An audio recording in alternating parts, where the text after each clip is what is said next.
여러분들하고 같이 한번 올해 드리는 모든 예배에 은혜 있으시기 바랍니다. 같이 한번 인사하십시다. 너무 길지요? 하나님의 말씀, 구약성경 시편 73편의 말씀입니다. 28절 한 절 말씀만 봅니다. 시편 73편 28절 한 절 말씀. 자, 우리 한 절밖에 되지 않으니까 한 목소리로 읽어볼까요? 하나님께 가까이함이 내게 복이라. 내가 주 여호와를 나의 피난처로 삼아 주의 모든 행적을 전파하리이다. 아멘, 아멘. 자, 첫 번째 주입니다. 우리 늘 첫 번째 주면 하는 일이 있죠. 우리 교회 사명선언 함께 나누는 일입니다. 주보에 사명선언이 기록되어 있는 위치가 조금 달라졌어요. 마지막 장이긴 한데 맨 위에 꼭대기에 붙어 있습니다. 주보를 참조하셔도 좋고 스크린 보셔도 좋습니다. 자, 마음에 한번 담을까요? 시작. 상황주왕장로교회는 하나님의 영광을 위하여 하나님께 예배드리며 사랑으로 교제하며 예수님의 제자가 되어 삶으로 복음을 전파하는 하나님의 백성입니다. 그런 교회를 이루어 주실 줄로 믿습니다. 어려운 한자 성어 하나 이야기할 텐데 뜻을 혹시 아실는지 모르겠습니다. 근묵자흑이라는 말을 아시나요? 근묵자흑. 시커먼 걸 가까이 하면 먹을 가까이 하면 결국 검은 것이 몸에 묻는다, 그런 뜻이죠. 뜻을 새기면 아마 악한 것을 가까이 하면 죄를 짓기 쉽다라는 뜻입니다. 인생이 무엇을 가까이 하느냐에 따라서 그 인생의 내용이 달라진다는 사실은 여러분 너무 잘 알죠. 음식을 가까이 하면 어떻게 됩니까? 살이 찝니다. 책을 가까이 하면요, 지식이 풍성해지겠죠. 자연을 가까이 하면 마음이 넓어집니다. 자, 오늘 답은 여러분이 아십니다. 하나님을 가까이 하면 복이 됩니다. 오늘 본문이 이렇게 말하죠. 하나님께 가까이 함이 내게 복이라. 하나님께 가까이 하는 것이 복인 줄로 믿습니까? 예, 하나님께 가까이 하면 하나님이 우리를 보호하시겠죠. 가까이 계신 하나님이 우리를 지키시지 않으시겠습니까? 좋은 것으로도 채워주실 것입니다. 그러니 복이 된다는 말씀일까요? 성경은 이게 그렇게 단순한 말씀이 아니라고 하는 사실을 우리에게 확인시켜 줍니다. 하나님께 가까이 가는 것은 정말 복이지만 우리가 생각하는 그런 복과는 조금 다른 복일 수 있다라는 거죠. 자, 하나님께 가까이 갔다. 다른 표현으로 말하면 하나님을 만났다라고 말할 수 있겠죠. 성전에서 하나님을 만났던 이사야 이렇게 외칩니다. 이사야서 6장 5절에 그때 내가 말하되, 하나님을 만났을 때입니다. 화로다 나여 망하게 되었도다. 나는 입술이 부정한 사람이요 나는 입술이 부정한 백성 중에 거주하면서 만군의 여호와이신 왕을 배웠음이로다 하였더라. 큰일이다. 나는 망하게 되었다. 이게 하나님을 만난 사람의 첫 번째 고백이었어요. 그러고 보니 이사야만이 아니었습니다. 어마어마하게 고기를 잡게 해주신 주님이 하나님이시라는 사실을 알고 그 하나님을 만나고 베드로가 무엇라고 말하던가요? 누가복음 5장 8절은 이렇게 적죠. 시몬 베드로가 이를 보고 예수의 무릎 아래 엎드려 이르되 주여 나를 떠나소서 나는 죄인이로소이다. 나를 떠나 주옵소서. 정말 주님과 함께하는 것이 복이라고 하면 왜 떠나달라고 했을까요? 제가 앞으로 고기를 더 많이 잡게 해주십시오. 제가 앞으로 아무것도 걱정하지 않고 살게 해주십시오. 라고 말해야 맞을 것 같은데 도리어 그분이 하나님이라는 사실을 알면 떠나주시기를 간청했다라는 거죠. 자신은 하나님을 뵙는 것을 감당하지 못하겠다라고 하는 말씀 아닙니까? 평생을 주님을 섬겼던 사도 요한. 그는 고통스러운 유배지에서 주님을 만나고 어떻게 되었을까요? 계시록 1장 17절에 내가 볼 때 그의 발 앞에 엎드러져 죽은 자 같이 되매 그 오른손을 내게 얹고 이르시되 두려워하지 말라. 나는 처음이요 마지막이니. 처음이요 마지막이 되신 분을 만났습니다. 하나님이십니다. 그 하나님을 만나고 나서 요한은 어떻게 됐다고요? 죽은 자 같이 되었습니다. 우리가 예상하는 동화 같은 이야기와는 좀 다르잖아요. 하나님을 만났더니 행복해졌습니다. 하나님을 만났더니 부자가 되었습니다. 하나님을 만났더니 내가 원하는 게 다 이루어졌습니다. 그런 얘기하고는 얼마나 거리가 있는 걸까요? 그러나 오늘 성경은 말합니다. 하나님을 가까이 하는 것, 그건 복입니다. 하지만 우리가 바라는 것들이 이루어져 복이 된다는 것이 아니라는 거죠. 하나님을 가까이에서 복이 되는 까닭이 뭘까요? 첫째는 자신을 정직하게 발견하게 되기 때문에 복입니다. 최근에 미국의 한 조사에 의하면 미국인의 90% 정도는 자신의 도덕성이 평균 이상이라고 생각한다라고 하는 조사 결과가 있었습니다. 사실일까요? 미국에 살고 있는 사람들 중에 90% 이상은 나는 그래도 보통 사람보다 착하게 살고 있어, 이렇게 말한다는 거죠. 이게 사실이 아니라는 것은 우리가 오늘 예배를 마치고 돌아가서 오늘 하루 있었던 뉴스만 봐도 단박에 증거가 됩니다. 만약에 90% 이상의 사람이 평균 이상의 도덕성을 가지고 산다고 하면 이 땅에 어떻게 이렇게 범죄가 많을까요? 어떻게 이렇게 문제와 사건과 사고들이 많을 수 있겠습니까? 자, 대부분의 사람이 자기를 죄인이라고 생각하지 않는다라고 하는 것이죠. 그리스도인은 어떨까요?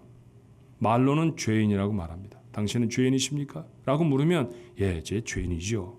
왜냐하면 그게 성경을 배운 사람들이 아는 정답이니까 그렇습니다. 마음까지 동의하는 대답은 아닌 것 같아요. 정말로 이사야처럼 망할 것 같은 탄식이, 요한처럼 죽은 사람처럼 되는 것 같은 죄에 대한 탄식이 우리에게 정말 있나요? 그렇지는 못합니다. 이유는 뭘까요? 왜 우리는 우리 스스로를 과대평가해서 참 괜찮은 사람처럼 생각하고 살게 되는 걸까요?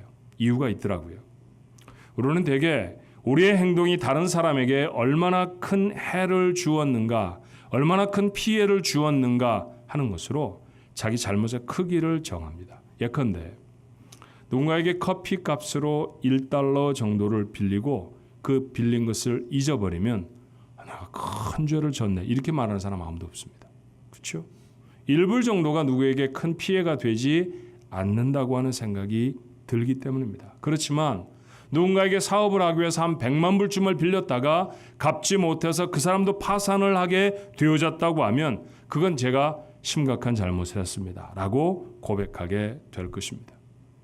그렇게 보니 우리는 누군가의 인생에 심각한 피해를 준 적도 없고, 그래서 우리는 크게 잘못하고 사는 인생이 아니라는 생각이 드는 것이죠. 그렇죠? 여러분, 하나를 살면서 누군가의 인생을 엉망진창으로 만들 정도로 피해를 준 적은 아마 우리 식구들 중에 거의 없을 것입니다. 도리어 조금이라도 유익을 주었으면 주었지 내가 뭐 그렇게 큰 잘못을 했어, 그래서 우리 모두의 마음은 이쯤이면 괜찮아, 이런 생각이 자꾸 든다는 것이죠. 그런데 이런 생각 한번 해보면 어떨까요? 미국의 집은 보통 벽을 콘크리트로 짓는 것이 아니라 석고보드라고 하는 종이 사이에 석고를 채워넣어서 만든 그런 벽으로 만듭니다. 그래서 힘껏 치면 구멍이 뻥 나요. 예, 어떤 사람이 화가 너무 솟구쳐서 주먹으로 벽을 꽝 쳤습니다. 그런데 구멍이 뻥 났습니다. 예, 몇몇 분은 아우 나도 그랬었는데 그런 표정이네요. 그죠? 예, 그러면 어떻게 이 문제를 수습할 수 있습니까? 벽에 구멍을 냈으니까 그게 자기 집이면 그래서 내가 잘못했다 이러고 나중에 자기가 패칭 같은 거 사다가 붙이고 고치면 됩니다. 남의 집이라고 하면 벽을 벽을 새롭게 수리할 만한 돈을 변상해 주면 문제가 해결이 되겠죠. 그런데 같은 주먹질을 만약에 개한테 했다고 하면 어떻게 될까요? 누군가가 주먹으로 개를 꽝 때리는 장면을 유튜브에서 보게 된다고 하면 사람들은 뭐라고 댓글을 달을까요? 야, 정말 나쁜 사람이네. 어떻게 사람이 이럴 수가 있지? 비난이 그치지를 않을 것입니다. 만약에 저녁 장을 보기 위해서 마켓에 갔는데 자기 앞에서 자꾸 얼씬얼씬대는 어떤 아주머니에게 이런 주먹질을 했다고 하면 어떻게 되겠습니까? 똑같은 주먹질입니다. 그런데 이번엔 배상 정도로 해결이 안 될 거예요. 경찰이 출동할 것이고 그는 체포당할 것입니다. 한술만 더 떠볼까요? 백악관 담장을 넘어서 대통령에게 주먹질을 했다고 하면 어떻게 되겠습니까? 그렇다고 하면 그는 오래 감옥에 있어야 할 것입니다.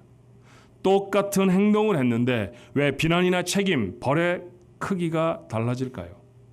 대상이 다르기 때문입니다. 우리는 죄를 짓습니다. 아주 작은 죄라 별것 아니라고 생각하며 짓는 죄지만 죄를 짓습니다. 거짓말도 많이 하고요. 그리고 욕심도 많이 갖고, 그리고 세상에서 보지 말아야 할 것들 많이 보고 담지 말아야 할 생각 참 많이 담습니다. 어떤 때는 가시돋친 말들도 톡톡 뱉어냅니다. 뭐 크게 문제가 생기지 않았다고 생각하니까 괜찮다라고 안심하고 계시는 것 같은데, 그런데 여러분, 우리가 짓는 모든 죄는 누구에게 짓는 걸까요? 사실은 하나님입니다. 잘못된 행동의 횟수나 정도의 문제가 아닌 것이죠. 우리는 하나님께 대해 죄를 짓습니다. 그러므로 아무리 작은 것도 단 한 번밖에 하지 않은 행동도 인생을 좌우할 만큼 심각한 것이 될 수 있다는 사실을 기억해야 합니다. 에덴 동산의 첫 번째 사람들은 단 한 번 금지된 열매를 먹고 낙원에서 추방당합니다. 롯의 아내는 단 한 번 두고 온 집을 돌아보다 영원히 소금 기둥이 되었습니다. 아나니아와 삽비라는 헌금을 하지 않아서 벌을 받은 것이 아니라 헌금한 액수를 부풀렸다가 생명을 잃어버렸습니다. 성경에 기록된 사건들이죠. 그 앞에 서 있는 여러분, 저는 어떨까요? 이런 내가 하나님을 뵙는다면 어때야 합니까? 화로다 나여 죽게 되어졌도다. 그렇게 외쳐야 하지 않겠습니까? 이처럼 자신이 얼마나 심각한 죄인인지가 하나님을 만나는 자리에서 비로소 확인이 됩니다. 미국인 거의 대부분이 생각하듯이 우리는 괜찮은 사람들이 절대로 아닙니다. 이 불편한 진실이 언제 깨달아질까요? 하나님께 가까이 갈 때입니다. 제가 표현을 불편한 진실이라고 했습니다. 불편한이라는 말과 진실이라는 단어가 합쳐져 있는 말이죠. 불편한 때문에 우리는 마주하려고 하지 않습니다. 그런다고 진리가 비진리가 되지는 않습니다. 아무리 불편해도 그것이 진리라고 하면 맞닥뜨려야 하죠. 마주쳐야 합니다. 그것이 확인되어지고 그것이 깨달아지기 전에는 온전한 인생을 살아갈 수 없다라는 얘기죠. 불편한 진실. 하나님 앞에 갈 때 깨달아집니다. 그래서 이게 복입니다. 왜 복입니까? 빌리 그레이엄 목사님의 말처럼 자신의 끝에 이를 때 하나님의 시작을 보게 되기 때문입니다. 자, 하나님이 무슨 일을 하실까요? 하나님께 가까이 하는 자가 정말로 그것이 복이 되는 까닭은 이 불편한 진실 때문에 마음이 심히 어려워질지라도 이것이 복인 까닭은 그 자리에서 회복의 은혜를 만나기 때문입니다. 두려워 떠는 이사야에게 천사가 한 일을 성경은 이렇게 기록해요. 이사야 6장 6절로 7절에 그때 그 스랍 중에 하나가, 스랍은 하나님을 모셔선 어미한 천사의 이름입니다. 부젓가락으로 제단에서 집은 바 핀 수출을 손에 가지고 내게로 날라와서 그것을 내 입술에 대며 이르되 보라 이것이 내 입에 닿았으니 내 악이 제하여졌고 내 죄가 사하여졌느니라 하더라. 이사야가 하나님을 뵌 곳은 성전이었습니다. 성전에는 제물을 드리기 위한 숯불이 있었을 것입니다. 천사는 그 숯 하나를 가져다 이사야의 입술에 댑니다. 아직도 활활 불이 붙어 있는 그런 숯이었습니다. 그리고 그의 죄가 사하여졌다고 선언합니다. 그런데 이 말씀을 읽다가 제단에 있었던 숯이라는데 마음이 많이 끌렸습니다. 제단의 숯, 어떤 숯일까요? 나무나 재물이 타고 남은 것 아닙니까?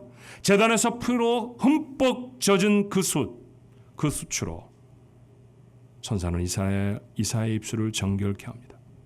이사야는 자신이 망할 줄 알았습니다.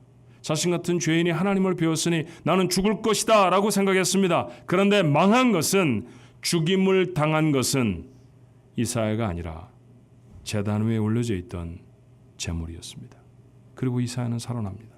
무슨 얘기인가요?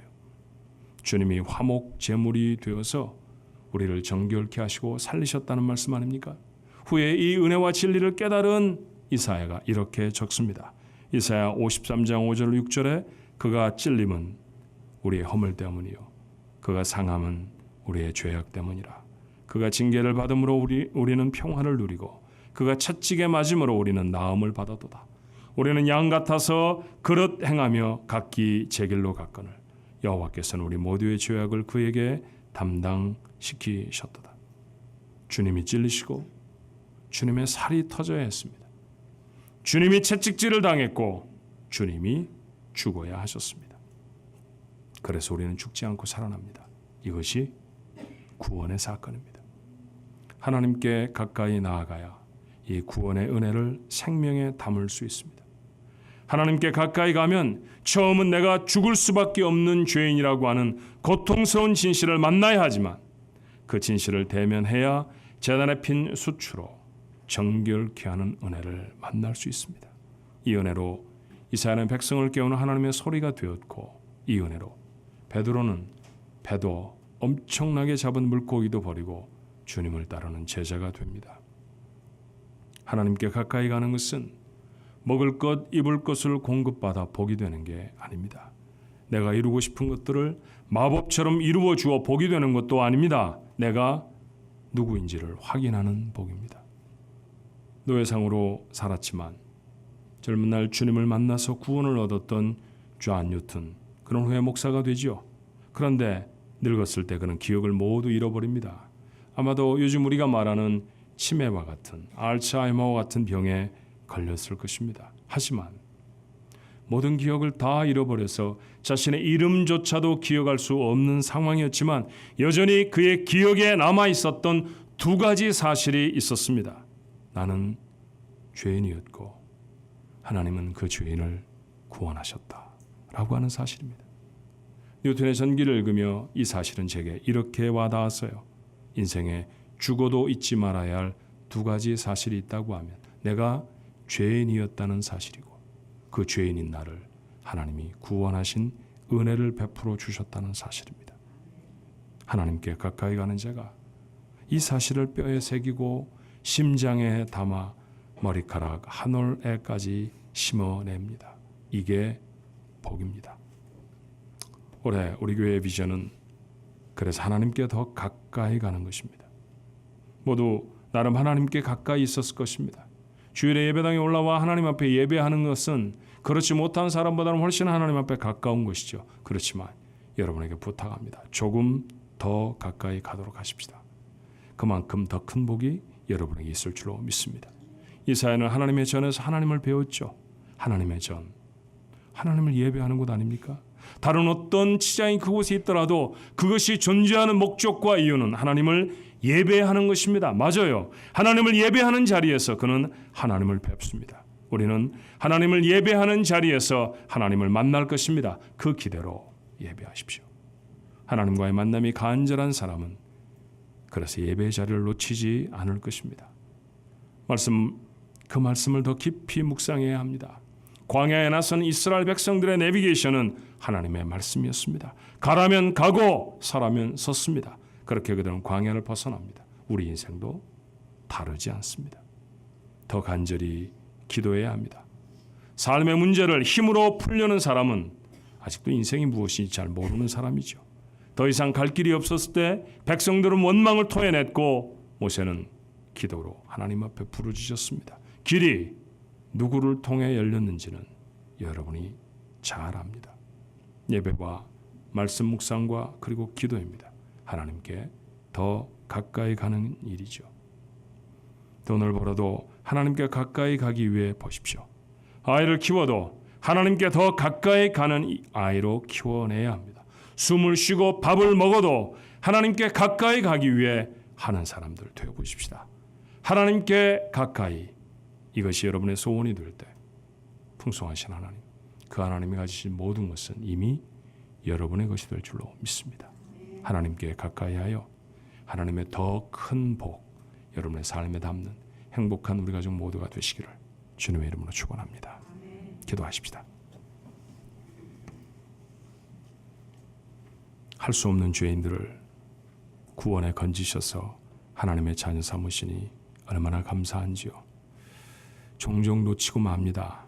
내가 얼마나 큰 죄인이었던지, 내가 지금도 얼마나 그 죄에 쓰라린 습관들을 쫓아 사는 부족한 사람인지 놓쳐버릴 때가 많습니다.